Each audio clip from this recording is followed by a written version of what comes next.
Kerala state beverages corporation staff association CITU മേഖലാ general body യോഗം ചേർന്നു. Kerala state beverages corporation staff association CITU Alappuzha മേഖലാ general body യോഗം നടന്നു.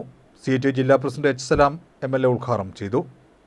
മെയ് 20 നടക്കുന്ന ദേശീയ പണിമുടക്കിൽ മുഴുവൻ ജീവനക്കാരും പങ്കെടുക്കണമെന്ന് യോഗം തീരുമാനിച്ചു. യോഗത്തിൽ association vice president PS Ranjith അധ്യക്ഷനായി. സംസ്ഥാന വൈസ് പ്രസിഡന്റ് ശ്യാം മുണാൾ, വനിതാ സബ് കമ്മിറ്റി കൺവീനർ ശ്രീരഞ്ജിനി എന്നിവർ സംസാരിച്ചു.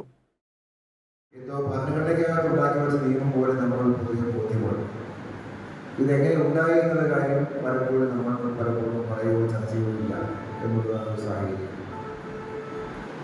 നിങ്ങളുടെ തൊഴിൽ മേഖലയാണെങ്കിലും മറ്റേത് തൊഴിൽ മേഖലയാണെങ്കിലും നിശ്ചിതമായ മണിക്കൂർ 8 മണിക്കൂർ ജോലി, 8 മണിക്കൂർ വിശ്രമം ഉൾപ്പെടെയുള്ള കാര്യങ്ങൾ, വിനോദം ഉൾപ്പെടെയുള്ള കാര്യങ്ങൾ, ഈ 3 കാര്യങ്ങൾ 24 മണിക്കൂറിൽ ഇങ്ങനെ 3ആയി തിരിച്ചിട്ട് ഒരു തൊഴിലാളിയെ സംബന്ധിച്ച് അവരുടെ അധ്വാനം ചെലവഴിക്കേണ്ട സമയം 8 മണിക്കൂറായി നിജപ്പെടുത്തപ്പെട്ട ഒരു നിലപാട് വളരെ പ്രധാനപ്പെട്ടതാണ്. അതിനൊരു എല്ലായിടത്തും നാം ആർജിച്ചത് നേട്ടമായി അല്ലെങ്കിൽ എഴുതി വെക്കപ്പെട്ട ഒരു നിയമം പോലെ നമ്മളെല്ലാവരും പാലിച്ചുകൊണ്ടിരിക്കുന്ന കാര്യമാണ്.